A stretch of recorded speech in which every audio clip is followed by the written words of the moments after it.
L'affiliation, c'est un petit peu par hasard et de fil en aiguille parce que quand j'étais étudiant, je voulais gagner de l'argent grâce à Internet. Et pour moi, c'était une vraie passion. Arrivé à un tel point où j'ai commencé à générer un salaire quand j'étais encore étudiant en master. Et quand j'ai découvert ça, après, pour moi, c'était le nouvel Eldorado. Ouais. La première étape, c'est de choisir la bonne niche. Parce que si on part sur une niche où il n'y a pas d'intérêt, on va pas forcément avoir de visiteurs. S'il n'y a pas de visiteurs, il n'y a pas de lead derrière. Au premier abord, on pourrait penser que c'est pas une niche exceptionnelle. Finalement, en fait, ce qui est intéressant, c'est que c'est assez facile de ranker. Donc, c'est un site qui a pas mal de contenu. Avant de commencer la vidéo, un grand merci à notre partenaire qui est LWS, qui est un hébergeur et registrar 100% français, solide depuis 1999. Avec LWS, profitez d'un hébergement WordPress optimisé grâce à leur plugin intégré, LWS Optimize. Ce plugin exclusif vous permet d'optimiser les médias, d'activer le caching, de gérer un CDN et de minifier vos fichiers CSS, JS et HTML. Mais ce n'est pas tout. LWS vous permet d'avoir des sauvegardes quotidiennes pour une sécurité maximale, un support client disponible 24 heures sur 24, 7 jours sur 7, des data centers en France certifiés ISO 27001 pour garantir une protection optimale de vos données, plus de 25 ans d'expertise dans l'hébergement et le nom de domaine. Et maintenant, le cadeau promis, grâce à mon code promo, bénéficiez de 15% de remise supplémentaire sur toutes les offres du site. Mais attention, cette offre est limitée dans le temps, toutes les informations sont en description.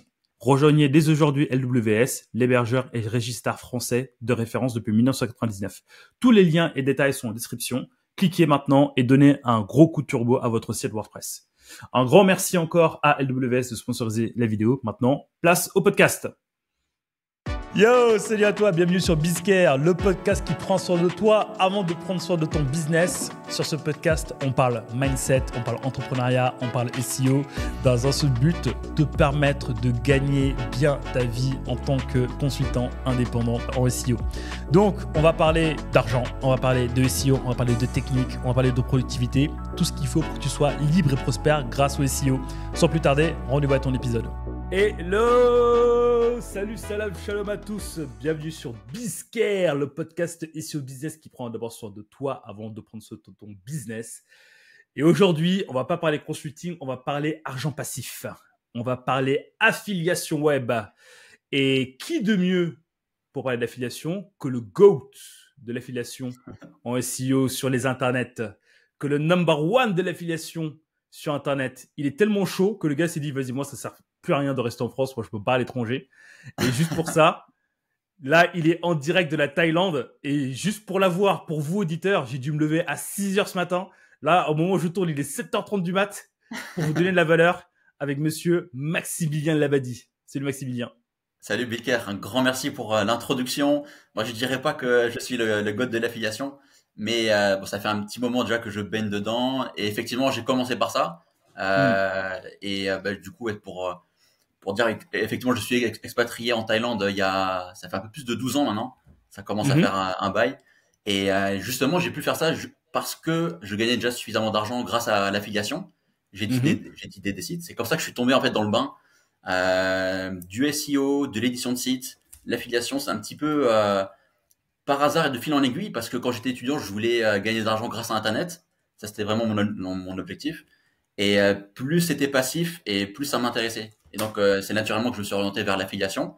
J'ai commencé à créer des sites. À la base, c'était vraiment HTML, CSS. Il n'y avait pas encore tout ce qui était WordPress, tout ça. Mais dès que c'est arrivé, dès qu'on a commencé à avoir des gros CMS, j'ai commencé à les utiliser. Je me suis rendu compte que je gagnais beaucoup de temps avec. Et là, j'ai pu quand même prendre du coup ça a pu prendre un petit peu d'ampleur. J'ai pu gagner du temps justement dans le développement de sites. Et à la base, j'étais surtout en fait dans la publicité en fait. Je faisais de l'AdSense. À l'époque, ça marchait extrêmement bien. Et je suis ensuite diversifié avec l'affiliation. J'ai touché à différents types d'affiliation. Et pour moi, c'était une vraie passion. Et arrivé à un tel point où j'ai commencé à générer un salaire quand j'étais encore étudiant en master. Oh, oulala. Et à partir de là, je savais en fait que en gros, ma vie, elle était toute tracée. Je pouvais pas, tu vois, travailler dans une boîte classique, être employé parce que je savais que je pouvais bien en vivre. Là, je sais que c'était les prémices. J'étais pas encore hyper compétent, mais à l'époque, voilà, je bouffais énormément de SEO à longueur de journée. Je touchais un petit peu à tout de A à Z. Donc voilà, c'est comme ça que je suis tombé dans le bain. Ensuite, je suis expatrié en Thaïlande et après, la belle vie a commencé. Franchement, t'as fait un super teaser. Je pense que les gens, ils sont là en mode, putain, Maximilien, dis-nous comment t'as fait. Et ceux qui ont cliqué sur la vidéo, ils ont vu le titre, comment vivre de l'affiliation en 12 mois. Et ben, c'est ce qu'on va vous dire tout au long de cet épisode. Maximilien vous a préparé plein de cas pratiques. Il va nous montrer des choses, des courbes, comment faire et tout. L'idée à la fin du podcast, c'est que vous ayez tout clé en main pour faire comme Maximilien, générer un salaire et vous barrer à l'étranger. Mais avant de commencer, un grand merci à notre sponsor des jours qui est LWS, qui est l'hébergeur web qui nous sponsorise aujourd'hui. Donc un grand merci à eux qui fait en sorte que cet épisode soit possible et qu'on puisse balancer un maximum de pépitas. Maximilien, bon, là tu nous as donné l'eau à la bouche. Là pour le coup, il faut qu'on rentre dans le sujet. Mais avant de nous donner ce playbook, bon, tu t'es présenté, tu nous as dit un peu comment t'es tombé dedans et tout. Je vais juste revenir sur un point que t'as dit. T'as dit en fait que t'as commencé à générer un salaire quand t'étais étudiant. Pour redonner des dates un petit peu, c'était quand est-ce que t'as commencé à baigner dedans et quand est-ce que t'as généré ton salaire en tant qu'étudiant? En fait, j'ai commencé à créer mes premiers sites, c'était vers 2005-2006. Mais à l'époque, en fait, c'était pas. Je commençais à monétiser, mais je maîtrisais pas du tout le SEO. Le SEO, en fait, est vraiment arrivé 2-3 ans après. Et c'est à partir de là, en fait, que tout a commencé à bien prendre. Mais donc, quand même, ça a pris du temps. Parce que il faut savoir aussi que l'édition de site, c'est pas mal de compétences différentes. Il faut être bon, voilà, en création de site, en UX, création de contenu. Il y a la partie SEO, bien sûr, le netlinking. L'affiliation aussi, c'est une grosse compétence. Il y a pas mal de choses à maîtriser. Développer des communautés aussi, pour pas dépendre forcément à 100% de Google. Et c'est vrai que ça m'a pris un petit peu de temps à apprendre en fait toutes ces compétences-là. Et forcément, j'ai commis énormément d'erreurs. Sur le chemin, j'ai commis toutes les erreurs. Parce qu'en fait, à l'époque, il n'y avait pas toutes les formations qu'il y a aujourd'hui, tu vois, des formations en affiliation avancées, même en termes de SEO. À l'époque, il y avait des blogs, il y avait quand même des blogs, pas mal de blogs, où on pouvait se former, tout ça, mais tu te formais un petit peu par toi-même. Tu allais piocher tes infos à droite à gauche et tu testais, tu passais à l'action. Et en fait, aujourd'hui, j'ai envie de dire que tout est beaucoup plus simple d'apprendre, de passer à l'action. On a tous les outils à disposition, on a des super outils. Par contre, la compétence, elle a bien monté quand même. À l'époque, je sais que c'était beaucoup plus facile de manipuler Google. Tu pouvais quand même ranker assez facilement en bourrinant un petit peu.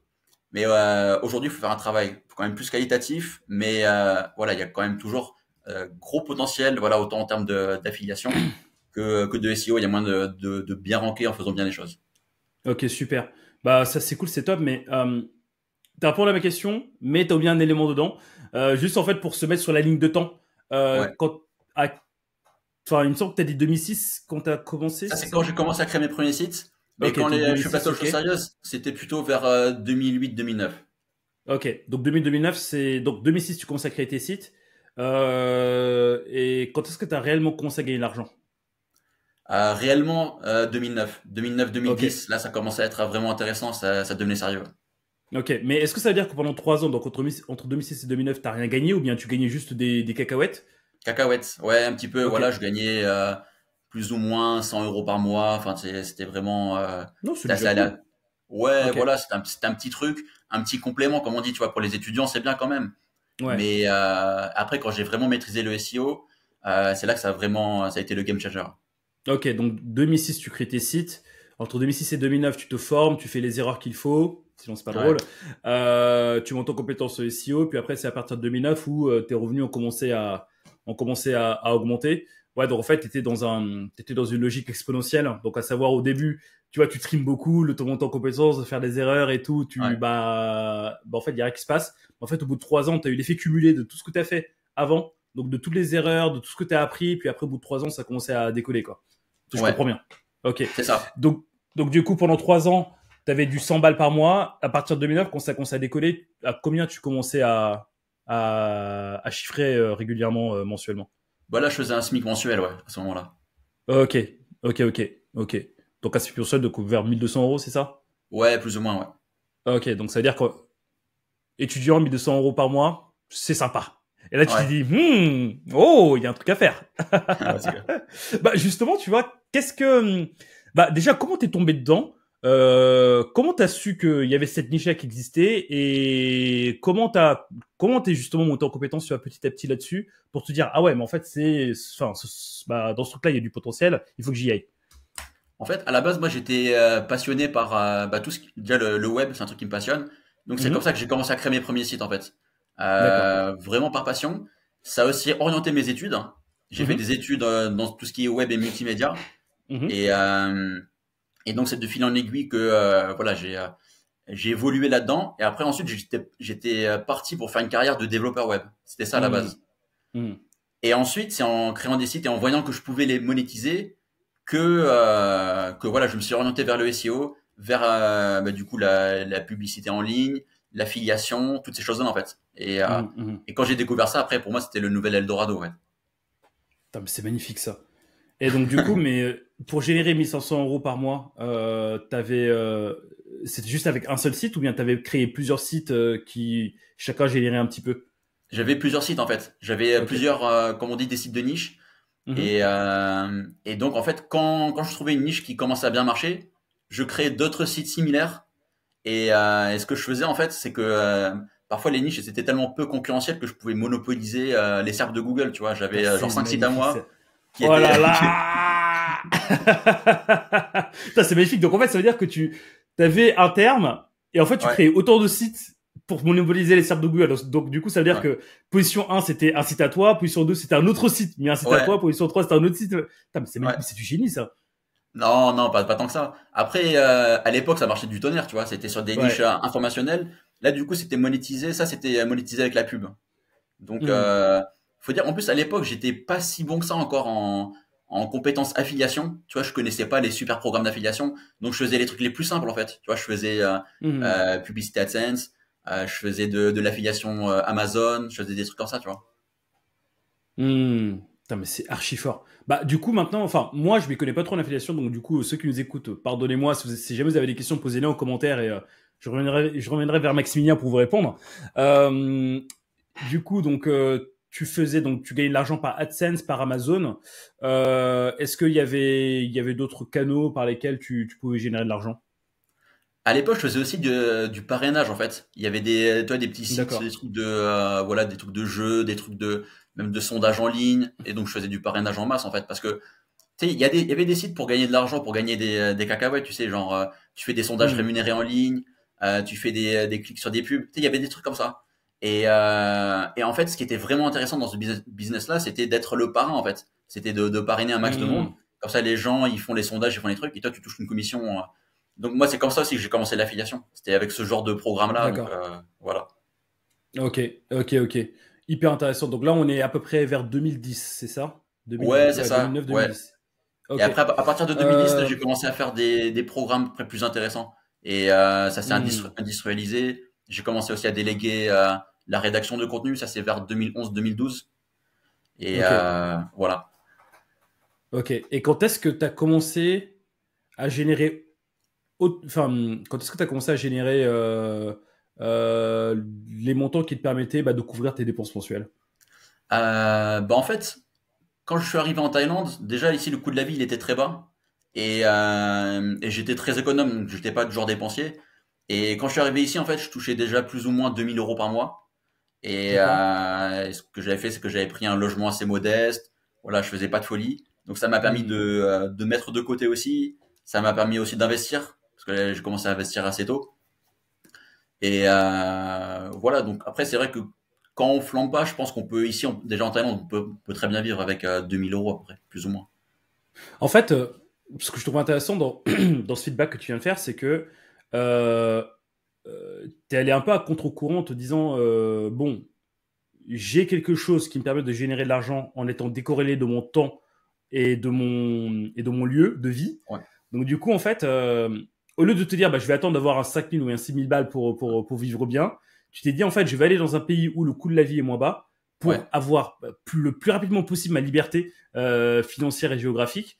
Et c'est à partir de là, en fait, où tu as commencé en fait à, à te créer un système où tu gagnes de l'argent et après derrière cet argent-là tu l'investissais et derrière forcément cet investissement-là font des petits et tu as Ouais. commencé en fait à créer un cercle vertueux comme ça. Et en fait, moi je trouve que ton mindset là-dessus il est hyper intéressant parce que au lieu de te dire si je vais être libre rapidement, faut pas que je gagne plus, faut juste en fait que je change ma manière de voir les choses. Mm, Et mm, donc mm. du coup dans la manière de voir les choses, il va falloir peut-être que je déménage ou bien que je baisse drastiquement mes coûts de vie. Bah, tu sais, en fait, ce que tu fais là, bon, j'ai fait un petit peu la même chose, bon, pas à ton niveau parce que toi, t'es parti en Thaïlande, mais moi, quand j'ai commencé à bien chiffrer, en fait, en tant que SEO, ce que j'ai fait, c'est que je suis parti en Normandie, où le coût de la vie est moins, où le coût de la vie, bah, forcément, est moins élevé qu'en Île-de-France. Bah, déjà, en fait, bah, avec le même montant que je gagnais tous les mois, j'arrivais à avoir 20% de revenus en plus, tu vois, juste en changeant de ville. Donc Ouais. toi qui es parti à l'autre bout du monde dans un pays bah, qui est moins développé que la France, mais toi j'imagine même pas comment t'as pu Ouais. exposer ton EOD quoi. Ben, en gros, moi, mon coût de la vie ici, avec le logement, avec tout compris, ça devait être plus ou moins 1 000 € par mois, tu vois. Et en plus, je Ok. voyageais déjà à l'époque, tu vois, je pouvais voyager. Donc voilà, je pouvais coffrer la moitié de ce que je gagnais déjà. Ah, c'est Et magnifique. comme Ouais. j'ai toujours fait en sorte d'investir dans mes business pour que ça prenne Hmm. de l'ampleur et que ça génère des revenus passifs, bah, ça a fait que monter, monter, monter ensuite avec le temps. Et voilà. C'est magnifique, c'est magnifique. Non mais bravo. Et du coup, quand est-ce que t'es parti en Thaïlande? C'était en 2000, du coup, c'était, là, on est en 2024. Pendant C'était en 2025. 2012. C'était en octobre 2012. Ok. Ah mais toi t'as tout compris très jeune, très tôt. Ah mais bravo mec. Bravo, bravo. Merci. Ouais bah franchement bah là pour le coup pour moi il y a déjà une première pépite. D'ailleurs attention Maximilien tes oreilles. Ouah, ouah, ouah, ouah, ouah, ouah. Première pépite de notre cher Maximilien. En fait, ce que tu dis là, j'avais déjà vu dans une formation en bourse que j'avais faite, où le formateur disait, si tu veux ta liberté financière, t'as pas besoin de gagner des billets des cents, t'as juste en fait besoin d'être malin. Et en fait, un des leviers que t'as fait, que j'ai aussi fait à mon niveau, c'est d'aller dans les endroits où la vie coûte moins cher.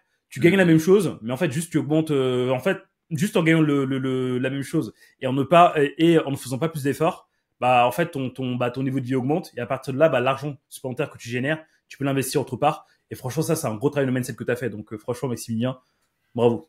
Toi, t'as compris un truc que j'ai compris en 2025. Toi, tu l'as compris en 2012. Damn. Merci, Lucas. Mais en réalité, j'ai envie d'encourager tous les jeunes auditeurs qui nous écoutent Hmm, que c'est le plus facile en fait de se lancer quand on est jeune en fait, de partir loin parce qu'on a moins d'attaches. Et je sais que quand on commence à avoir des enfants, une famille, hmm. des habitudes, ouais, il y a l'école, il y a X, il y a Y à gérer, c'est beaucoup plus difficile. Alors il y en a Ouais, bien c'est sûr clair. qui réussissent à le faire, mais quand on a 20 ans par exemple, il y a rien qui nous arrête, tu vois. Hmm. On a l'ambition, on a peur de rien. Voilà, on peut partir où on veut. On On n'a peut, pas d'enfant. voilà, tu vois. Donc la Thaïlande, c'est un pays que je connaissais déjà. J'avais déjà voyagé ici. J'avais Hmm, kiffé. Et j'avais aussi d'ailleurs ma copine qui était ici, qui est thaïlandaise. hmm, Bon, hmm. aujourd'hui c'est ma femme et on a un petit garçon ensemble. Oh là Mais là. donc du coup c'est vrai que ça aide aussi, tu vois.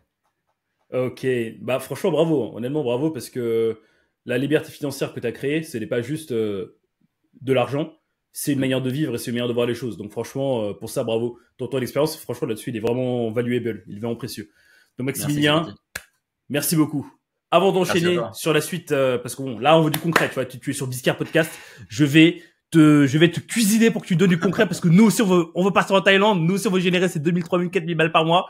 Donc Yes. juste avant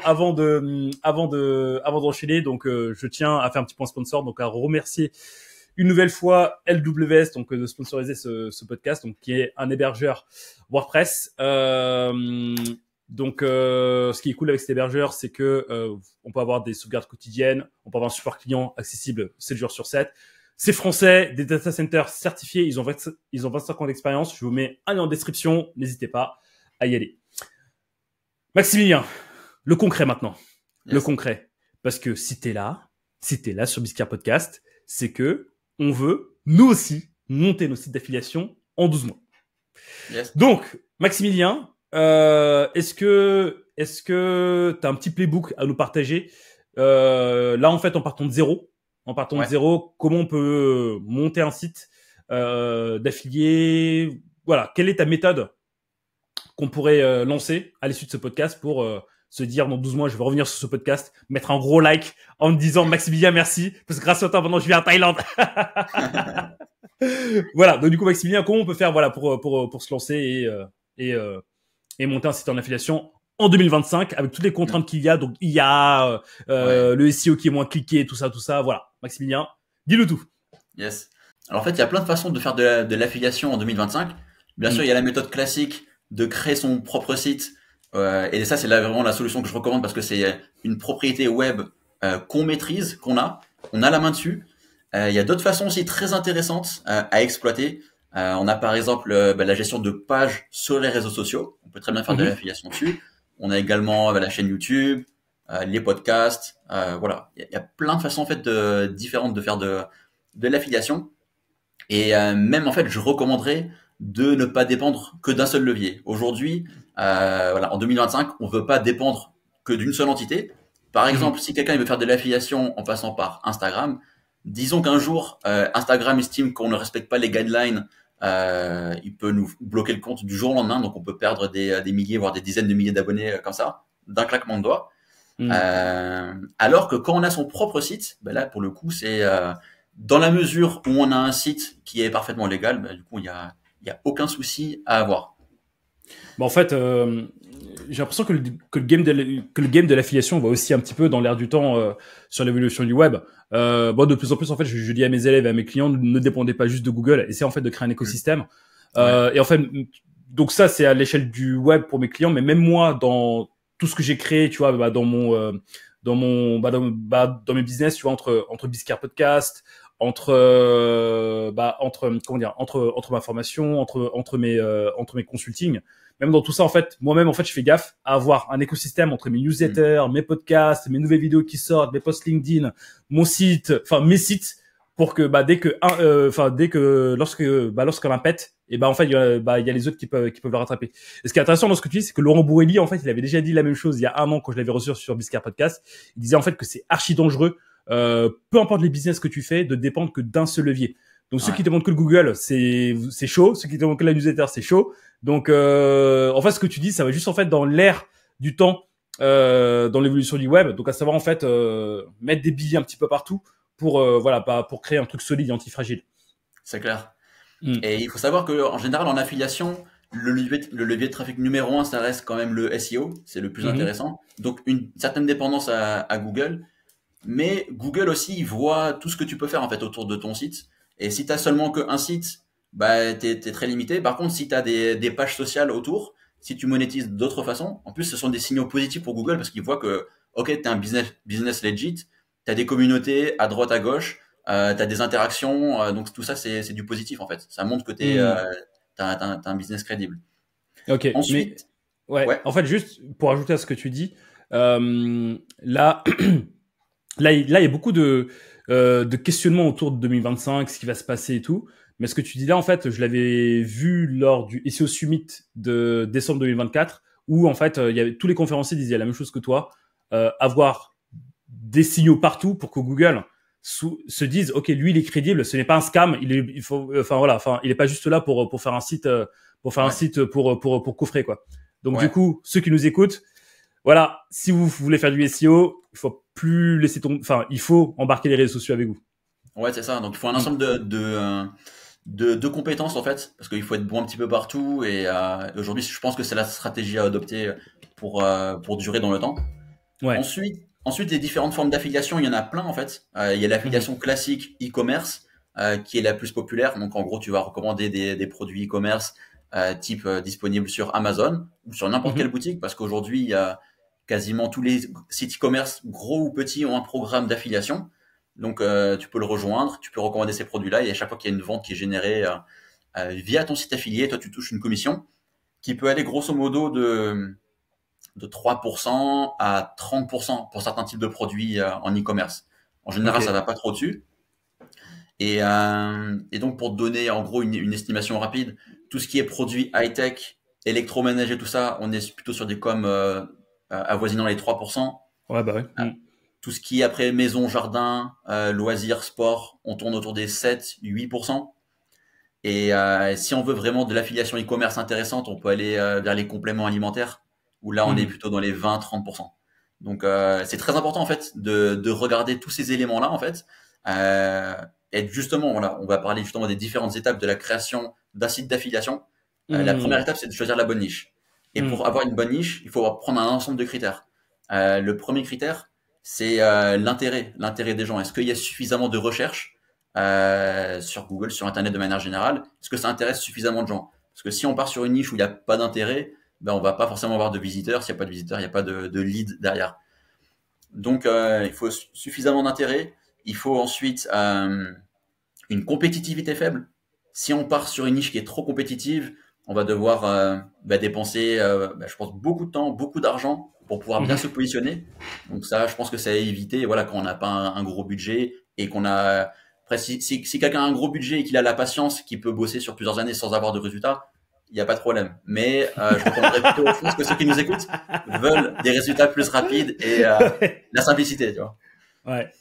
Ok. Donc, Non, non, c'est cool. Bah, si tu pouvais donner des chiffres derrière, c'est quoi un site, enfin, c'est quoi comment dire, des termes bien recherchés, c'est quoi une compétitivité faible? Allez, si on se base sur des outils tels que SEMrush par exemple, tu ouais. vois, quelle métrique donnerais-tu ou bien recommanderais-tu pour savoir, ah ok, cette niche, il y a de bonnes recherches et il y a une compétitivité faible. En fait, je vais essayer de donner des chiffres, mais en fait, il n'y a pas de vérité absolue parce qu'il y a plein Ok, d'exceptions, en fait. Ça ok. veut dire que si tu as une niche qui a très peu de recherche, mais qui est très peu compétitive, tu as un super programme d'affiliation, tu peux ranker facilement tout ça, et tu peux avoir de belles commissions. Là, du coup, ouais, tu peux te lancer dessus. Mais en gros, l'idéal, c'est d'avoir au moins plusieurs milliers de recherches mensuelles sur le mot-clé principal. Voilà, ça, une bonne indication. Après, il faut aussi Mhm. voir la tendance de recherche. Hmm. Est-ce que c'est saisonnier? Est-ce que c'est une niche qui est intéressante sur le long terme? Ouais, avec Google En- Trends notamment pour voir la tendance de recherche. voilà. En général, il faut cibler des Hmm. niches evergreen parce qu'on a une stratégie qui est long terme. On va Hmm. pas choisir par exemple un modèle de smartphone qui dans 2 ans il sera obsolète et le site, bah, du coup, le temps que tu le fasses ranker, en fait, tu n'auras pas eu de Mhm. résultats, tu vois. Parce que Mhm. s'il te faut déjà 6 mois pour commencer à avoir des résultats et que un an plus tard, plus personne n'achète ce smartphone, c'est naze. Donc Dommage. il faut avoir une stratégie vraiment Hmm. du coup long terme avec des mots-clés avec une belle tendance. Euh, Autre critère, bien sûr, on en vient à l'affiliation. Donc l'affiliation, on doit passer par idéalement donc du coup une plateforme d'affiliation aussi qui est fiable, qui est sérieuse. On doit promouvoir des produits qui se vendent bien, qui ont de belles commissions, avec un prix aussi satisfaisant. Parce que voilà, si ensuite tu fais le calcul, en gros de commission plus prix de vente, toi combien tu vas gagner derrière sur chaque vente. Hmm. Voilà, il y a plein de petits critères comme ça à regarder. Et donc, ça fait quand même un petit peu de boulot. Ça nécessite quand même pas mal de recherche. Mais ça vaut le coup de passer du temps parce que c'est l'étape en fait qui va définir ou non le succès du projet. Parce que Mhm. si tu pars sur une idée qui est bancale, t'auras beau faire tout le taf derrière, t'auras beau y investir du temps et de l'argent, ben t'auras pas forcément de résultats satisfaisants. Alors que Mhm. si tu pars sur une excellente idée et que tu fais voilà plutôt bien les choses, ben t'es garanti d'avoir des résultats. Ok. Donc là, si je résume en fait un petit peu ce que tu nous as dit, euh, le volume de recherche mensuel n'est pas un critère absolu, c'est un critère relatif en fonction de la niche et en fonction Ouais, des types de produits que tu peux vendre dedans.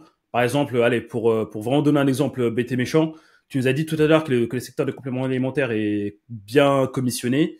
Ce serait, il serait plus judicieux d'avoir une niche dans le complément alimentaire sur lequel tu as peut-être des mots-clés de 500 recherches mensuelles.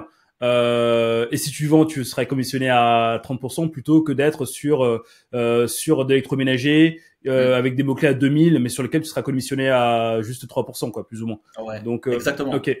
Ok, ok, donc ça c'est intéressant. Puis après, la saisonnalité, proposer des produits evergreen. Donc juste pour rappel, evergreen, c'est des choses qui peuvent se vendre tout le temps, tout au long de Ouais. l'année. Voilà, donc éviter les requêtes telles que iPhone 16, iPhone 17 notamment.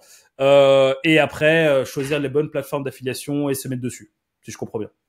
Et j'ai encore un autre critère aussi qui est super Ok. important, qui fait toute la différence, Hmm. c'est l'intention de recherche sur la SERP en Ah fait. oui.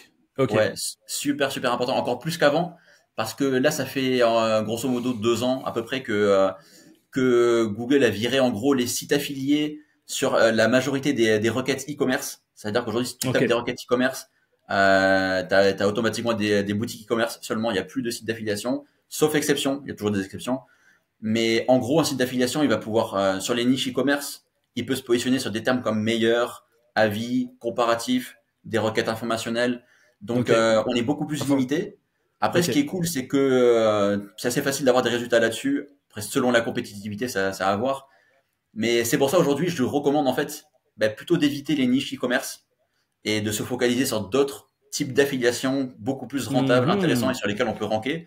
Parce qu'on doit cibler en fait des intentions de recherche informationnelles. Attends. Attends. Là, faut que j'active la sirène. Là, il y a de la pépite. Maximilien, il ne faut pas aller sur les sites, sur les requêtes à intention commerciale et transactionnelle. C'est bien ça? Ouais, ouais, c'est ça, exactement. Ok, donc du coup, si on veut faire un site affilié en 2025, il faut aller sur des intentions de recherche plus informationnelles. Ouais. Ok, d'accord. À part, en fait, si tu veux, à voir comment tu vois en fait les requêtes comme meilleures, comparatifs, parce que là, on est presque dans l'achat en fait. C'est quelqu'un qui est déjà dans l'optique d'acheter quelque chose, mais voilà. Donc du coup, tu as ces requêtes-là. Là, pour le coup, ça passe.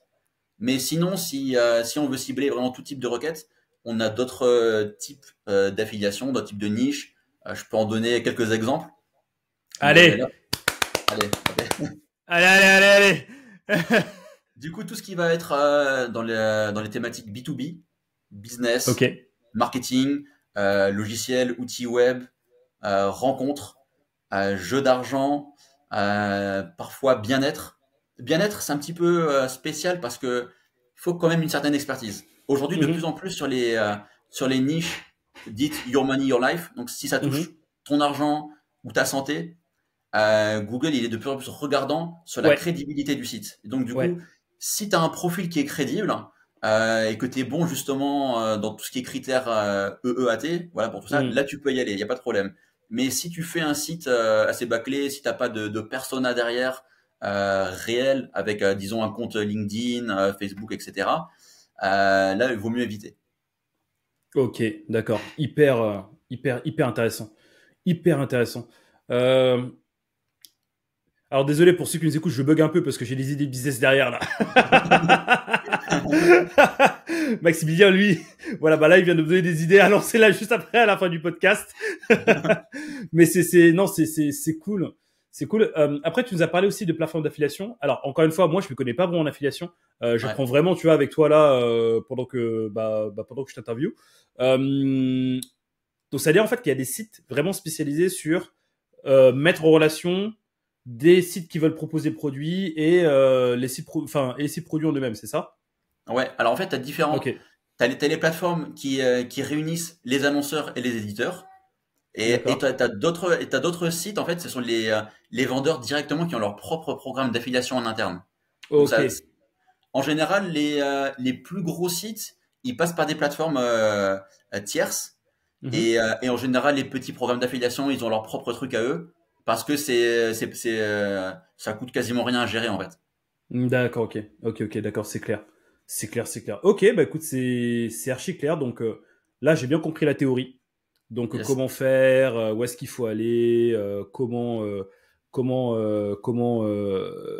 choisir son site et tout. Mais maintenant, Maximilien, putain, je t'appelais Maxime n'importe quoi. Maximilien. Il n'y a pas de souci. Tu peux m'appeler Max, Maximilien. Je vais t'appeler Max maintenant, tu vois, pour éviter de faire des erreurs, pour éviter de faire des conneries après.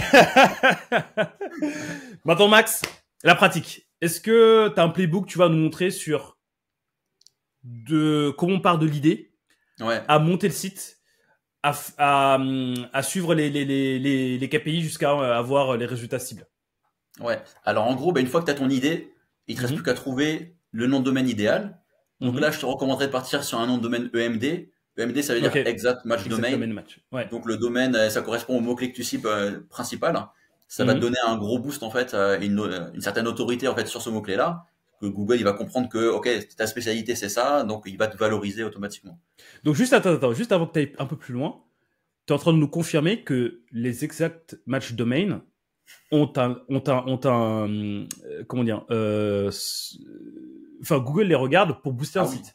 Ah oui, c'est un point. Attends. Autre giga pépite. Google vous ment. Google sont des gros mythos. Parce que Google dit que les EMD, ça fonctionne pas. Non, on va pas, mais non, enfin, on va pas le prendre en compte. Mais toi, dans tes tests empiriques, tu vois que ça fonctionne. Et encore aujourd'hui, en 2025, et ça continuera de marcher, ouais. Ok, autre giga pépite. Voilà, vous l'aurez entendu sur Bisca Podcast. N'écoutez pas Google. Maximilien, lui, il est sur le terrain. Il a vu que les EMD fonctionnent.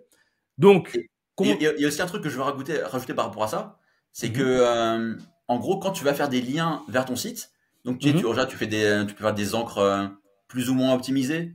Et mhm, ce qui est cool, en fait, quand tu as un nom de domaine en EMD, c'est que même quand tu fais des encres désoptimisées type URL, hein, c'est-à-dire que quand tu colles ton URL quelque part, quand tu fais un lien, bah, tu as le mot-clé qui est directement inclus dans l'URL. Donc, Ouais, c'est-à-dire bah que ouais, pas con, ouais.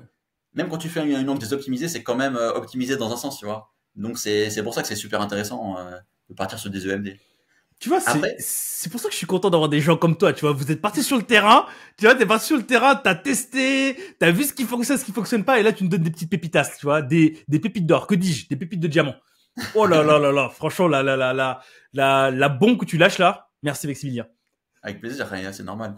Et je veux dire juste l'inconvénient en fait en gros si tu pars sur un EMD, c'est que ton site va être cantonné à ce mot-clé là en fait, en gros et à Hmm. tout ce qui l'entoure, mais tu vas pas pouvoir aller plus loin. C'est-à-dire si tu veux le transformer en site d'autorité, si tu veux cibler d'autres requêtes connexes, ça va être un petit peu plus délicat. Je sais que ça peut marcher si c'est vraiment proche sémantiquement, mais on va dire que t'as pas vraiment de branding après, tu vois. C'est dire que je pense que si tu veux, après, level up ton projet, si tu veux vraiment Mhm.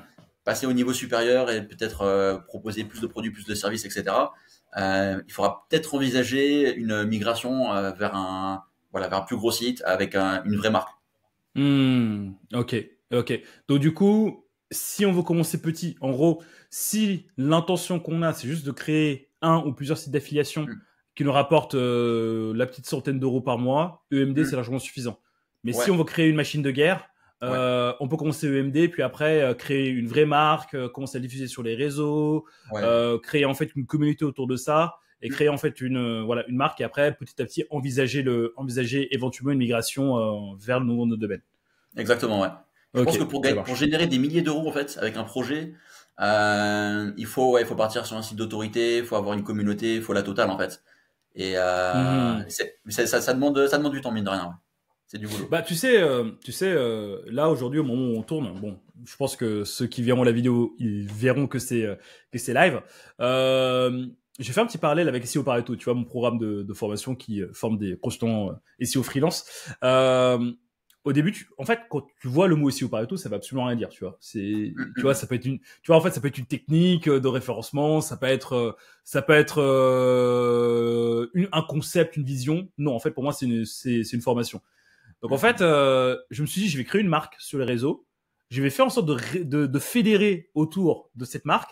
Et puis après, je vais créer le site internet. Tu vois. Donc en fait, là, au moment où les gens nous écoutent, le site est sorti officiellement. Mais en fait, je pense que si j'avais commencé par je crée mon site, ce sera dur avec Google, bah, de me faire ranker sur les mots-clés tels que formation SEO, etc. Vu que j'ai Exactement. déjà créé la communauté et que le truc, il est vraiment assis, voilà, j'ai des centaines d'avis sur le truc. En fait, Google maintenant il sait que c'est ça. Et Ouais. peut-être que, et je pense que il va bien booster là-dessus. Vous allez voir, on va mettre en place un building public. Enfin, lorsque l'épisode sortira, et ben vous verrez que le building public, sera mis en place et on va vous parler de ça. Mais le fait que tu dises ça, le fait que tu dises que voilà que le nom de domaine peut avoir une incidence dessus, à condition bah, de créer une communauté ou pas derrière, bah ça peut influencer les décisions. Et bah Mm, voilà, mm. ça me fait penser à ça. Donc voilà, bah moi je vous en parlerai un petit peu plus dans les semaines qui viennent. Donc suivez-moi sur LinkedIn et suivez-moi par newsletter, vous allez tout voir. Voilà, c'était Yes. le moment publicité solo. Ok, donc du coup, ok, donc on choisit le domaine, tout ça, ok. La suite. Yo, juste 10 secondes chrono pour te demander de mettre 5 étoiles sur Apple Podcast et de t'abonner à la chaîne YouTube. C'est hyper important pour transmettre les messages de la liberté et de la prospérité grâce à Biscard Podcast. Voilà, maintenant, continue ton épisode. Ensuite, hébergement, bien sûr, pour héberger son site. Donc là, D'accord. on est obligé de citer le sponsor de la vidéo qui est LWS. La transition, elle est magnifique. Voilà. Non, non. Donc LWS, merci encore une fois de sponsor la vidéo. Yes. Vas-y. Voilà, bah, LWS. Après, il y en a d'autres, hein, des très bien. Pour Mm, citer quelques-uns, il y a Easy Hoster, Massive mm, Hoster, O2Switch, Monarobase. Bon, il y en a plein. Il y a plein de super hébergeurs français. mhm. Ensuite, on va passer à la création du site. Donc moi Ok. forcément je recommande WordPress. le CMS numéro 1, l'incontournable. Il y a tout qui est disponible dessus, en termes de plugins, en termes de thèmes, il y a tout ce qu'il faut. Donc, il n'y a pas besoin d'aller se prendre la tête à chercher ailleurs. D'autant plus qu'il y a plein de plugins qui sont gratuits. En ce qui concerne le thème, je recommanderais quand même un thème premium pour avoir accès à toutes les fonctionnalités offertes par le thème et avoir accès aussi aux templates personnalisés. Donc du coup, ça veut dire qu'il faut quand même mettre un petit billet quand même sur le thème pour avoir un truc vraiment solide, quoi. Ben, en fait, mine de rien, se lancer dans l'affiliation, c'est un petit investissement quand même. Pas seulement en temps, mais aussi en argent, parce qu'on va avoir du coup le nom de domaine, l'hébergement. On a quelques outils, voilà, on a notamment le thème WordPress. On a aussi certains plugins, notamment un plugin pour l'affiliation. Si on fait de l'affiliation, je pense plutôt e-commerce, on est quasiment obligé de passer par un plugin comme Affimax ou Affilize. Ce sont les deux meilleurs du marché en fait. C'est vraiment des bombes incontournables. Et après, il y a aussi d'autres plugins d'affiliation freemium, donc avec des plans gratuits ou des plans payants. Mais les plans payants sont beaucoup plus poussés. Donc j'ai plutôt tendance à recommander les plans payants. On a par exemple Lasso, qui est très bien, Affiliatable. Il y a plusieurs outils comme ça très bien. Et ça permet justement de créer de jolis appels à l'action pour promotionner ses produits ou ses services. Et ça fait vraiment la différence en termes de conversion. Donc je recommande d'investir sur ces points-là. Et ça permet ensuite derrière de générer plus de ventes. Parce que si on se cantonne au minimum, par exemple si on fait un petit bouton basique, les conversions seront inférieures. Donc, vaut mieux soigner ce genre de détails-là. Et puis après, on a aussi la partie... Soigner dès le début pour faire les choses bien. Du coup, juste avant d'aller plus loin sur cette partie-là, si on veut démarrer un site de zéro, combien devrait-on investir mensuellement? Enfin, voilà, quel est le budget de base qu'on devrait prévoir pour lancer le truc?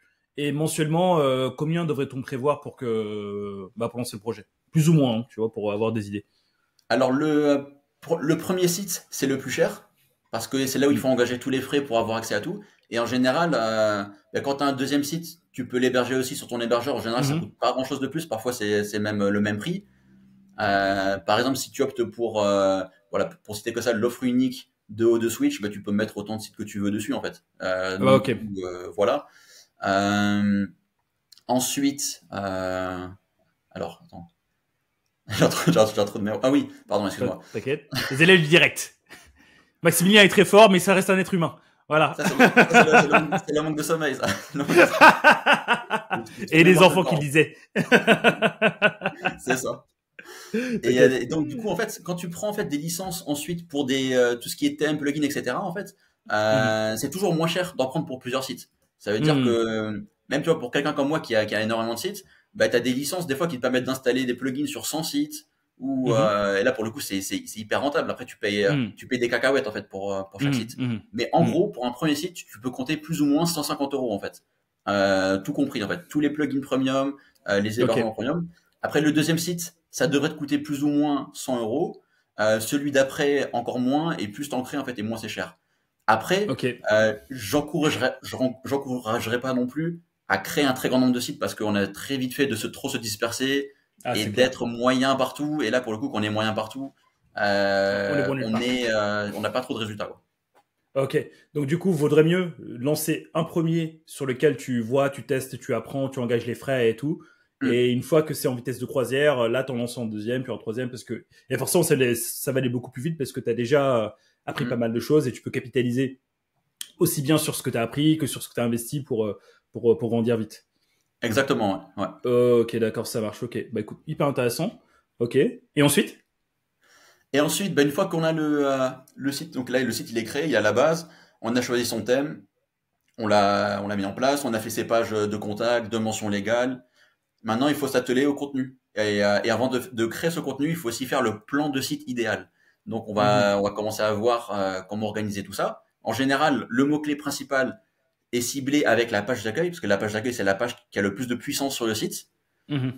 Et ensuite, la structure, elle va dépendre un petit peu de notre plan de site. Mais en fait, on peut faire très bien une structure sous forme de cocon sémantique si on a plusieurs niveaux. Par exemple, si on a un mot-clé principal, on a un sous-mot-clé. Parfois, après, en dessous, on peut avoir encore un autre niveau avec des mots-clés de longue traîne. Et on peut organiser tout ça de manière logique. Sinon, il y a aussi l'option plus simple. Si on est sur un petit site de niche, on peut tout simplement avoir la page d'accueil, et puis après on peut avoir des articles de blog, hein, si c'est vraiment un tout petit site, ça peut aussi très bien faire le job.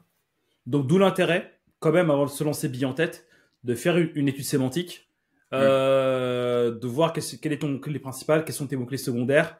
Et en fait, ça va te permettre d'avoir une arborescence qui va te faciliter, je pense, grandement le travail après. Ouais. Voilà. Et si en fait, faire une étude sémantique, ici au Pareto est là. Voilà, je dis ça, je dis rien. Vas-y, je laisse continuer. Et en fait, même tout ce travail de plan de site, en fait, il est à faire même avant de booker son nom de domaine et d'attaquer la suite, parce que en fait, ça permet de voir le potentiel qu'il y a derrière la niche. Tu sais exactement, ok, il y a combien de recherches mensuelles sur chaque mot-clé que tu vas cibler.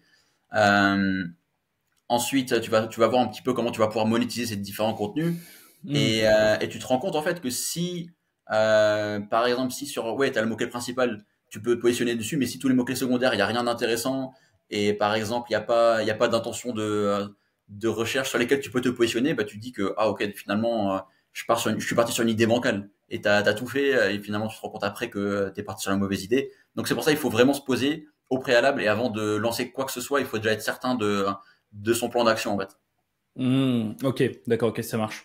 Ok, donc avant d'engager tous les frais que tu nous as dit, étude de mots-clés. Donc, en gros, ça implique le fait qu'il faut quand même avoir un petit level en SEO. Étude de mots-clés. Donc, avec ça, tu vois ton potentiel, tu vois le mot-clé, enfin, tu vois comment dire, le volume de recherche des mots-clés, le niveau de concurrence. Tu fais une petite étude concurrentielle rapidos. Tu fais ton plan de site en fonction avec le mot-clé principal et les mots-clés secondaires. Donc, en fait, voilà, tu fais ton plan. Et si tu vois que ton plan est viable et qu'il y a du potentiel, là, tu peux commencer à engager les frais, tu peux commencer à acheter ton hébergeur, LWS, bien entendu, et tu peux faire tout ça avant de se lancer, avant de sortir le site et de créer du contenu. Exactement. Et, et justement, pour la partie contenu, en fait, c'est un sacré morceau aussi. Il y a différentes façons de faire, il y a plusieurs écoles. On va dire qu'il y a la méthode bien, en fait. La meilleure méthode, c'est de faire les contenus par soi-même, en fait, de bien se former à fond sur le sujet, de maîtriser le sujet de A à Z. Et ça, je recommande en fait à toutes les personnes qui se lancent de faire comme ça pour leur premier site. Ça permet vraiment de comprendre tous les tenants et les aboutissants de la création de contenu pour un site d'affiliation. Ça permet de tout maîtriser de A à Z. Et ensuite, si on veut faire différemment après, par exemple, si on veut confier à quelqu'un la création de ses contenus, on saura comment lui expliquer comment bien faire les choses. Si on décide d'utiliser l'IA aussi, on saura comment expliquer à l'IA qu'est-ce qu'on veut exactement. Et l'IA, c'est un outil génial pour créer du contenu. Mais c'est très facile aussi de se foirer quand on maîtrise pas justement la création des bons prompts.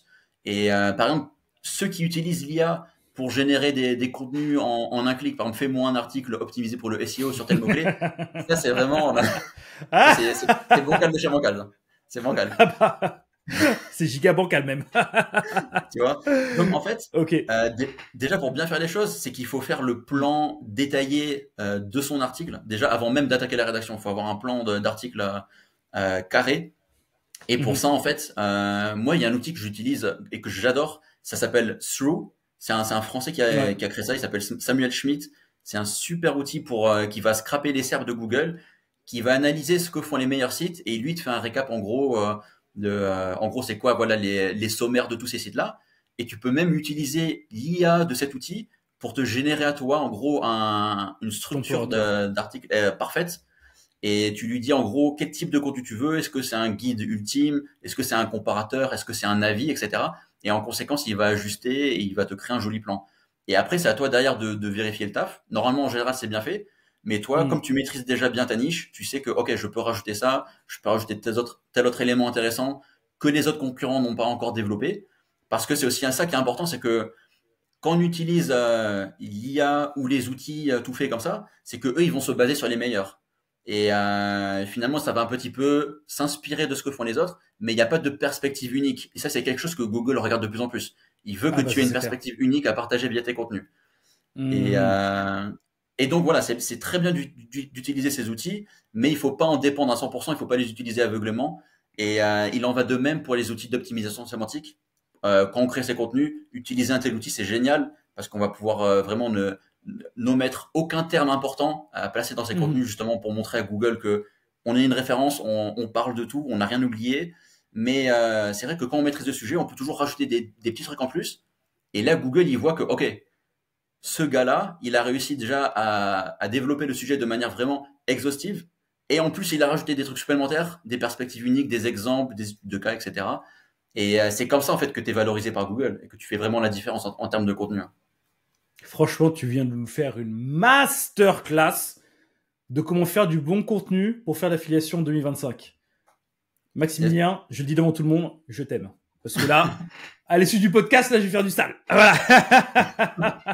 Merci, Peter. Ok, non mais c'est archi carré, c'est archi cohérent. Franchement, enfin, étant professionnel du SEO qui accompagne de grosses boîtes, je peux dire que là, ce que tu as dit, c'est archi valuable. Donc, ceux qui nous écoutent, Maximilien, il vient vous, enfin, j'aime pas les mots tellement que c'est fort ce qu'il a dit. Donc, faites gaffe à votre contenu. C'est pas parce qu'on fait de l'affiliation, donc c'est pas parce qu'on a l'intention de faire un site pour gagner de l'argent de manière automatique, il faut faire n'importe quoi. Les IA, c'est bien, c'est cool, il faut les utiliser, mais il faut pas faire n'importe quoi non plus. Et là, par rapport à tout ce qui se passe en 2025, les signaux sociaux, le contenu unique valorisé par Google, comment dire, l'aspect authentique de ce qu'on crée, ce n'est plus comme avant. Avant, en fait, voilà, enfin, Maximilien, je vais parler sous ton contrôle. Tu pouvais créer un site facilement en affiliation, en créer plusieurs comme ça à la va-vite et te dire, bon, bah, de toute façon, voilà, c'est bon, je suis ranké, je vais gagner de l'argent. Mais comme Google devient de plus en plus intelligent et comme le web commence à devenir de plus en plus une toile d'araignée, donc un vrai web, bah, en fait, bah, tous les liens connexes et tout sont hyper importants pour aujourd'hui se lancer. Donc, c'est cool d'avoir des revenus passifs. On a bien vendu le truc au début de podcast. Ça peut se faire encore en 2025, mais il y a du taf derrière, quoi. Ouais, beaucoup. Et, ok, ça marche. Et d'autres choses intéressantes aussi par rapport au contenu, c'est que c'est super important de toujours répondre en fait à l'intention de recherche et d'essayer d'y répondre aussi rapidement. C'est la méthode avant que les gens faisaient, c'était de essayer de répondre à l'intention, en gros à la requête, à ce qui intéressait l'internaute, c'est de le mettre à la fin du contenu. Bah ouais, pour avoir voilà, pour qu'il passe le plus de temps sur le site, qu'il clique potentiellement sur les pubs, etc. Mais ça, en fait, ça plaît pas à Google en fait. Parce que Google, il voit l'interaction et si la personne, elle a pas sa réponse rapide aujourd'hui, les gens sont habitués à avoir la réponse instantanément. S'il le voit pas, le gars, il peut quitter ta page. Et ça, Google, il le voit très bien, en fait. Voilà, tout le monde utilise Chrome, donc il voit les interactions des gens. Et c'est pour ça que c'est très important de répondre déjà parfaitement à l'intention de recherche et d'y répondre rapidement. Et autre point très intéressant, c'est qu'il faut éviter de créer des contenus trop verbeux. Faut pas faire des phrases à rallonge pour rien. Par exemple, on va dire que la méthode à l'ancienne, c'était de celui qui faisait le plus de contenu était valorisé. Celui qui avait le plus de mots-clés était valorisé. Aujourd'hui, c'est plus du tout le cas. C'est celui qui répond le mieux et le plus rapidement à l'information. Par exemple, voilà, plutôt que de faire des phrases à rallonge pour rien, le mieux c'est de répondre de manière très condensée. Comme ça, la personne elle lit et elle a l'information qui l'intéresse. Toi, c'est pas ennuyeux et il peut y lire beaucoup plus facilement. Et en général, quand ça tourne en rond, les gens ça les fatigue et ils veulent plus lire. Tu vois, aujourd'hui, on est en 2025, on est à l'ère des formats short sur les vidéos et les gens ont l'habitude d'avoir des réponses rapides, tu vois. Et notamment les jeunes. Donc, on peut plus se permettre de mettre des blocs de texte difficiles à lire. Aujourd'hui, il faut faire des contenus les plus interactifs possibles. Il faut faire des listes pucées, des tableaux. Il faut mettre des vidéos dans ces contenus. Il faut faire en sorte que ce soit vraiment intéressant à lire. Des t-shirts et tout. Voilà. Donc, c'est pour ça qu'il faut soigner chacun de ces contenus. Et en général, c'est ça qui est récompensé. Waouh. Franchement, bah, je vais pas rajouter plus parce que là, on a tout dit. Maintenant, il faut juste passer à l'action, quoi. Max, merci. Et avant d'aller jusqu'à la fin, tu nous as préparé des petites études de cas pour nous montrer concrètement bah, comment on peut comment et combien on peut générer avec un site d'affiliation. Donc ces études de cas sont basées sur toi, sur ce que tu as fait toi et sur ce qu'ont fait tes élèves.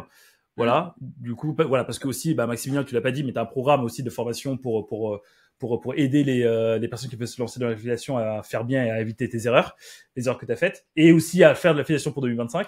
Est-ce que il y a moyen que tu nous partages voilà, bah, tes études de cas pour qu'on puisse avoir cette projection et se dire, OK, en fait, ça vaut la peine, j'y vais pas. Bien sûr. Alors, je vous ai réuni 3 cas pratiques d'élèves. Alors, je partage l'écran. Hop là. Alors, j'en ai pris trois. Donc, c'est des niches assez classiques. En fait, on a deux niches e-commerce. La première, donc c'est vraiment classique, hein. C'est une niche affiliation Amazon basée sur les livres. Donc, au premier abord, on pourrait penser que c'est pas une niche, une thématique exceptionnelle, parce qu'un livre, ça coûte combien? Ça vaut grosso modo, voilà, on va dire 15 euros en moyenne. Mhm. Mais le côté positif, c'est que les gens, ils achètent rarement un seul livre. En général, ils vont toujours en prendre au moins deux, trois, et potentiellement, ils peuvent rajouter d'autres produits dans leur panier. On sait à quel point Amazon est bien optimisé pour gonfler Hmm. les paniers moyens. D'autant plus aussi quand on veut avoir la livraison gratuite, par exemple, souvent il faut atteindre le seuil de 40 euros. Donc on Hmm. a vite fait d'avoir en fait un panier moyen de 40 euros. Les commissions Hmm. Mhm. sont de 6-7% donc sur les livres. Et puis Mhm. après, voilà, si la personne, quand elle fait ses courses, elle rajoute d'autres produits, par exemple, on va dire au hasard un aspirateur, par exemple, là, du coup, ça peut te faire une jolie com, sachant qu'un aspirateur, ça peut coûter plus ou moins 200 euros, avec Hmm. 7-8% de commission. Ça peut faire parfois de belles surprises. Et donc, ce site-là, ben, finalement, en fait, ce qui est intéressant, c'est que c'est assez facile de ranker. Il y a pas mal de requêtes, c'est énormément recherché finalement, tout ce qui est requêtes autour des livres. Et donc c'est un site qui a pas mal de contenu, mais voilà, il a une très belle croissance. On l'avait lancé déjà il y a un petit moment. Voilà, c'était même 2022. Donc il continue de prendre de l'ampleur sans. Il n'a pas été touché lui depuis, je pense au moins 2 ans. Ça fait 2 ans qu'on n'y a pas touché, mais ça continue de prendre de l'ampleur. Donc il fait plus ou moins voilà 350 euros par mois. Mhm. Donc et voilà, ce site est géré par donc un élève qui a un peu plus de 35 ans. Ok, est-ce que tu peux juste baisser... Attends, reviens sur les métriques. Yes. Alors les Voilà, sur le métriques. premier. Voilà. Donc en Du coup, gros, là, t'as quoi? T'as plus ou moins... Ouais, vas-y, je te laisse parler. actuellement, en fait, on a à peu près 6500 visites estimées via Google seulement via Google. Mhm. Et puis donc voilà, là, on a une petite estimation en fait de l'évolution des positions aussi, hein. Rank Explorer, c'est un outil que j'aime bien pour ça. Ouais. Mm. C'est très bien foutu. Et dernièrement, j'ai testé Alloscan. D'ailleurs, il y a mon article et ma vidéo sur Alloscan qui va sortir là, je pense, d'ici 1 ou 2 jours. C'est Mhm. vraiment un outil génial et il est très très bien aussi pour ce genre d'analyse. Donc, je te recommande ça, Rank Explorer, Alloscan. Et tu as aussi SEMrush qui est pas mal, voilà. Et il fait aussi le job, mais il est quand même plus cher. Ok. Donc du coup, en fait, là, dans tout ce que je vois, le site a été lancé quand à peu près? C'était 2022, je sais plus quand exactement 2022, mais Ok. ouais, ça va faire presque 3 ans, hein. Donc 2022, maintenant le site fait... Donc là, en fait, au moment où on voit ces chiffres, on est en janvier 2025. Le site fait à peu près 6000 visites mensuelles, 350 euros par mois en automatique. Donc c'est là que tu touches pas, que tu ne touches plus. En fait, c'est un actif en fait qui tourne tout seul sans toi. Ça, je trouve ça juste magnifique. Combien de temps il t'a fallu pour atteindre ces 350 euros par mois? Je pense que c'est à peu près vers ces eaux-là. Donc, on devait être à la mi-2023. Donc, Ok. il y a eu quand même, il a fallu, je pense, attendre 1 an pour atteindre ce seuil-là. Et depuis, je pense, ça tourne à peu près à ça.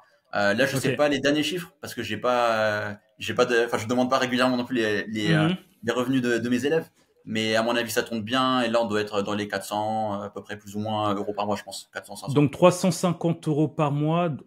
Ok, donc tu as commencé à les atteindre. Donc tu m'as dit que le site a été lancé en 2022. Ouais, en gros, vous avez bossé pendant Bah, en un an fait, pour atteindre ça, c'est ça? si tu veux, le gros du taf, le site en soi, il a été fait au début, donc il a été Ok. lancé. Et ensuite, il y a eu le netlinking qui a été fait, en gros, sur plus ou moins, peut-être 7-8 mois à peu près. 7-8 mois de Mhm. netlinking. Régulier? Et puis après voilà, on a plus touché au site, il n'y a plus de nouveaux contenus, hein. Ok, magnifique. Ok, ok. Donc ça veut dire qu'aujourd'hui, le site, il est peu mis à jour, j'imagine, mais ça tourne Ouais. toujours. Ouais, malgré tout, tu Ok. vois, ça continue de performer parce que ça répond parfaitement en fait à l'intention de recherche. Les contenus sont mieux que ce qu'on peut trouver ailleurs.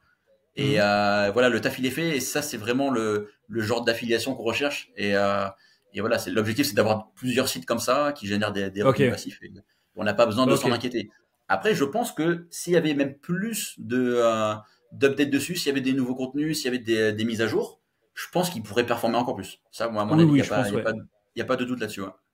Ok, d'accord, bah ça marche, ok. Ok, donc c'est intéressant. Il y a juste une dernière question avant qu'on passe à la suite. Ouais.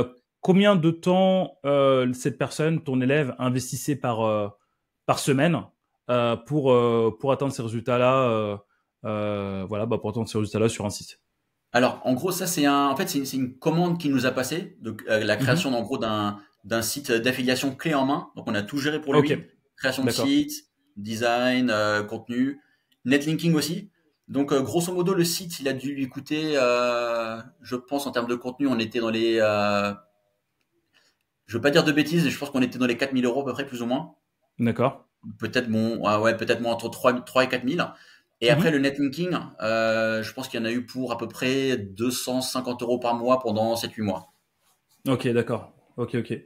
Intéressant. Ok. Et donc, du coup, et pour avoir ces 400 balles par mois, donc il a fallu quoi? Un an?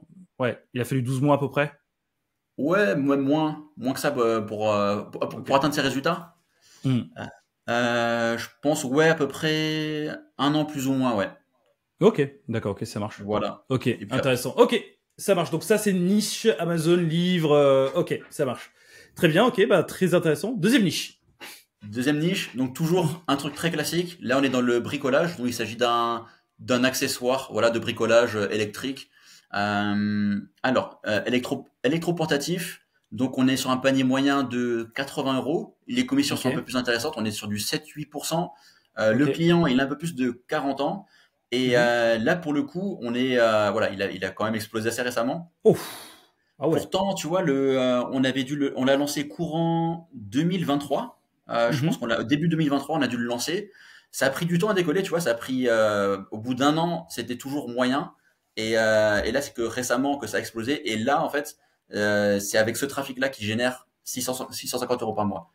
Et là, pour le coup, c'est Magnifique. un site qui est beaucoup plus modeste. On a beaucoup moins de contenu dessus. Donc, c'est un site comme ça, il a dû coûter plus ou moins 2 500 € Mhm. à créer avec tout le contenu. Et pour ce qui est du netlinking, je pense qu'il y a eu à peu près un an de netlinking, donc à peu près plus ou moins entre 2000 et 2500 € d'investi dans les liens. Ok. Bah en fait, bah limite, la niche du bricolage, elle est beaucoup plus rentable que la niche des Ouais, beaucoup livres. plus. Bah ouais, parce que tu as les paniers Ok. moyens qui sont bien meilleurs, les commissions aussi sont meilleures. Hmm. Et après, voilà, c'est vrai que là, comme tu le vois, c'est quand même des investissements long terme en fait. Et, Bien sûr. euh, et ça montre aussi qu'il faut rien lâcher. C'est-à-dire que même si au bout de 6 mois, de un an, t'as pas encore de résultats, bah, si Hmm. tu vois que tu peux performer, il faut continuer de bosser dessus, il faut pas lâcher le morceau. Et les résultats, ils finissent par arriver. Mais là, ta courbe d'évolution de trafic, là, elle est magnifique, hein. Tu vois, donc, Ouais, en fait, c'est vraiment, en fait, c'est ce qu'on se disait tout à l'heure en début de podcast, c'est exponentiel. Parce que là, ouais, pendant un an, il s'est rien passé. Et puis ouais, après, pendant un mois, paf! ouais, c'est ça. Ah ouais, c'est impressionnant. Ok. C'est ça. Donc ça, c'est un exemple intéressant. Et enfin, la troisième niche, alors là, c'est plutôt quelque chose que j'ai tendance à recommander de plus en plus, c'est ce genre de thématique-là où c'est moins compétitif et c'est facile de Ouais. répondre à l'intention de recherche, de se positionner. Alors, je dirais pas, je recommanderais pas à quelqu'un de se lancer sur la rencontre en ligne de manière générale parce que là, c'est compétitif. Mais lorsque tu cibles une niche bien spécifique, là, pour le coup, tu peux trouver des pépites. T'as des micro-niches où t'as pas forcément un très grand nombre de recherches, mais voilà, les leads sont hyper qualifiés, ça convertit bien.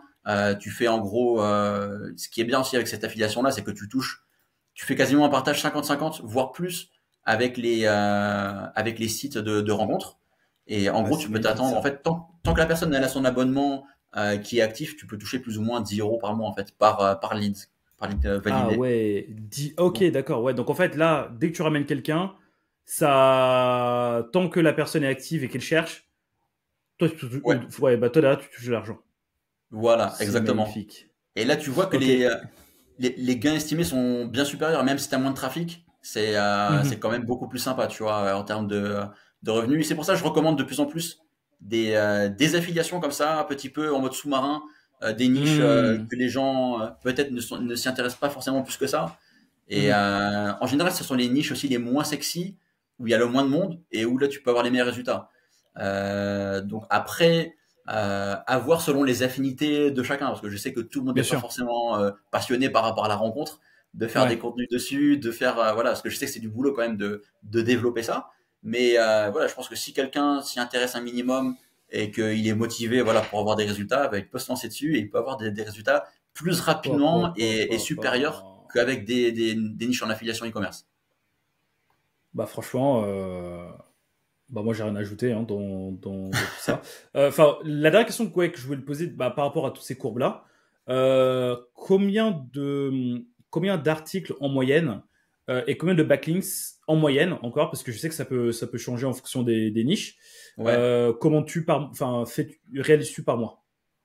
En fait, le nombre de contenus, ça va dépendre de la niche en question. Si on est vraiment sur du très niché, on peut partir sur un site même de une douzaine de pages, tu vois. Ça peut faire le job, en fait. Aussi peu de pages. Et pour le coup, ce qui est bien, c'est que tous les investissements sont minimes, en fait. Le contenu, ça coûte pas très cher. Les liens aussi, ça va coûter aussi peut-être moins cher. Mais ça va dépendre aussi de la compétitivité de la niche. Ça compte aussi énormément. Donc, voilà. Pour en revenir sur les contenus, si on part sur un site d'autorité, ça peut très bien faire 30, 40, 60, parfois jusqu'à 100 pages. 100 pages à créer, ça. Puis après, voilà, le sky is the limit, tu vois, parce que si tu 100 développes pages en tout, ou bien 100 pages par mois? par site, par site. Ok. Donc 100 pages en tout par site, ok. Voilà. Après, si ton site d'autorité, voilà, si tu as cette vision très long terme que tu veux le développer, tu veux continuer de cibler des nouveaux mots-clés, là, on est plus sur un site de niche, mais c'est un truc que tu peux développer indéfiniment, tu vois. Si on prend l'exemple de mon site Web SEO, tu vois, il y a aucune limite, tu vois. Actuellement, il y a quasiment 700 articles positionnés sur Google, un petit peu moins. Mais voilà, le potentiel, il peut être fois 10, tu vois. On peut continuer d'aborder des sujets intéressants, tu vois. C'est magnifique. Franchement, tu m'as donné tellement d'idées là. C'est bon, bref, ça va rester avec moi et moi-même. Maxi... et après la partie ouais. netlinking, ça va dépendre en fait de la compétitivité et en général, c'est pour ça que j'ai envie de recommander des niches moins concurrentielles, comme ça tu as moins à investir et tu as des résultats plus rapides. Je sais que c'est pas les meilleures niches. En général, plus il y a de la concurrence, plus il y a du business. Ça, c'est naturel. Mais il faut trouver le bon compromis. C'est ça un petit peu la difficulté quand on fait sa recherche de niche. Et donc voilà, je recommande vraiment aux gens de passer du temps là-dessus, de bien analyser aussi les programmes d'affiliation, les commissions. Est-ce que ce sont des produits qui se vendent bien? Je vais juste donner quelques plateformes d'affiliation sympas. Par exemple, si on part sur l'affiliation aussi par rapport aux formations, c'est intéressant. Formation, e-book, tout ça. Par exemple, on a la marketplace de System.io sur lesquels il y a plein de gens qui peuvent proposer leurs propres produits, tu vois, leurs propres formations. Et là, tu peux trouver de très très belles commissions et tu vois aussi comment elles se vendent aussi ces formations. Et tu vois que s'il y a une formation qui se vend pas du tout, bah, tu sais que je vais pas la recommander parce que personne l'achète. C'est-à-dire que peut-être derrière il y a un problème de landing page, peut-être qu'il n'y a pas de marché derrière. Mais si tu vois qu'il y a un marché, si tu vois qu'il y a un truc qui se vend super bien, tu sais que tous les éléments sont réunis et ça peut potentiellement faire une bonne niche. Donc voilà, tu as la marketplace de System.io, tu as ClickBank qui est en gros l'équivalent anglais international. Tu as un TPE en France aussi qui fait ça avec tout ce qui est formation, e-book. Si tu fais de l'affiliation rencontre, je recommande la plateforme Prelinker. Ça, c'est la meilleure. Si tu fais de... J'espère que vous notez les autres, hein, parce que là, ils vous donnent la pépite. C'est un truc de fou. Vas-y. Autre thématique intéressante, c'est les devis. Les devis, tout ce qui est maison, jardin, etc. Parce que ça, c'est intéressant. Ça peut faire des bons leads. Là, je recommande la plateforme Vite un devis. Vite un devis, vite comme VITE. Ouais, c'est ça, vite un devis. Je veux vite un devis, tu vois. Ok. T'as ça. Si tu fais de l'affiliation voyage, alors ça c'est quoi la plateforme? C'est ouais, ça me vient. C'est Travel Payout. Ok. Travel Est-ce qu'il y a... Payout, ça. Ouais. Je vais te poser une question. Je pense que les auditeurs seront d'accord avec moi. Est-ce qu'après en off, tu pourras m'envoyer ta liste de sites là? Je vais les mettre en commentaire de la vidéo. Ils vont kiffer Ça après. marche. Il y a pas de souci. Il y a pas de souci. Je t'enverrai tout ça. Ouais. Et juste une petite dernière pour la route. Pour tout ce qui est B2B, marketing, oui, il y en a deux en fait. Il y a Impact et la deuxième c'est Partner Stack. Punaise, franchement, mais... Eh, franchement, Maximilien, mais... Les gens qui nous écoutent, je sais pas si vous vous rendez compte des dingueries que nous a dit Maximilien là, mais c'est... Franchement, là, tu me donnes envie de tout plaquer, de faire l'affiliation et de devenir millionnaire dans 2 ans, là. Après, franchement, ça, c'est un conseil aussi que je vais donner à tous ceux qui nous écoutent. C'est que, même moi, je suis confronté à ce problème. C'est que tu as tellement d'opportunités, tout le temps, partout, que la difficulté, c'est de se retenir, de pas se lancer partout. Parce que tu sais que quand tu divises tes efforts, après, t'es moyen partout, tu vois. Et même moi, j'ai été confronté à ça, tu vois. J'ai énormément de styles de niche. Tu vois, et c'est difficile d'être bon partout, tu vois. Ouais, de toute façon, tu défocuses, quoi. Mais, donc, du coup, moi, par rapport à tout ça, enfin, ce que je rajouterais, encore une fois, je passe sur ton contrôle, c'est que je pense que si on veut se lancer dedans et qu'on veut monter un site, il faut quand même faire un truc qui nous plaît, pour avoir la force et l'envie de continuer encore, et surtout, comme tout business que tu lances, tu auras des moments down. Et si ça te plaît pas, enfin, le premier moment down, tu vas te dire, vas-y, fuck, ça sert pas, ça sert à que dalle. Donc voilà. Donc je sais pas si c'est valide ou pas. Tu valides? Très très très bon conseil. Ben, franchement, quand tu t'investis dans un projet coréen, que tu veux vraiment le faire passer au next level, il faut quand même aimer ce dont on parle. Ça, c'est important, tu vois. Après, ceux qui ont la passion business, qui veulent vraiment tout cartonner, ils peuvent, je pense, réussir un petit peu partout. Mais je connais beaucoup de gens en fait qui ont du mal, justement, lorsque ils ont pas d'affinité avec la niche, ben ils sont pas motivés de bosser dessus, et donc du coup tu peux derrière. C'est dommage parce que tu vas pas atteindre les résultats escomptés. Ok. Et c'est top. Je pense que sur ces bons mots, on peut s'arrêter tranquillement. Maximilien, merci. À mon avis, il y aura des gens qui vont le contacter après ce podcast. À mon avis, tu vois. Donc du coup, pour la facilité de boulot, où est-ce qu'on peut te retrouver? Alors, je suis sur X, Twitter. Mon pseudo, c'est Maximilien912. Maximilien du 912. Ok. Ensuite, bien sûr, j'ai la newsletter WebNSEO. Donc, on peut y accéder à webnseo.net. Donc, toutes les semaines, j'envoie une newsletter au top.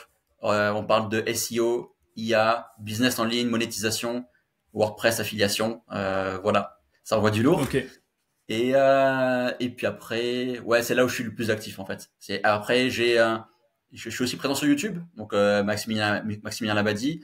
Je vais essayer d'être un petit peu plus actif là en 2025, être un peu plus régulier. Mais YouTube, c'est le feu aussi. Hein. Franchement, au niveau de l'affiliation, je recommande à tout le monde aussi. C'est un truc de malade. Ranker sur YouTube, c'est beaucoup plus facile que ranker sur Google. Donc, oui. Là, j'ai commencé un autre format YouTube. Là, ça va être de la folie furieuse. Hein. J'ai vu le potentiel, je me suis dit, ok, d'accord.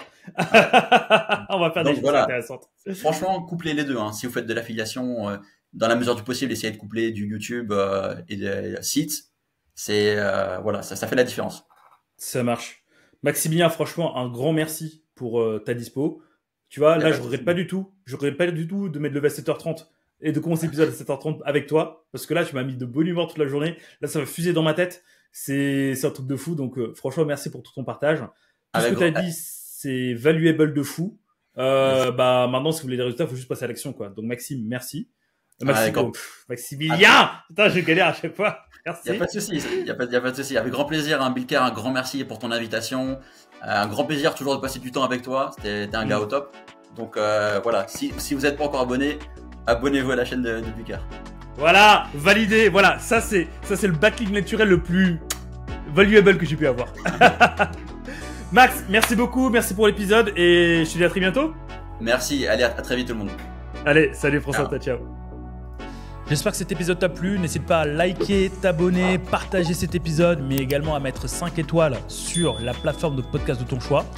Et nous, on se dit rendez-vous pour une prochaine. Allez, salut, ciao.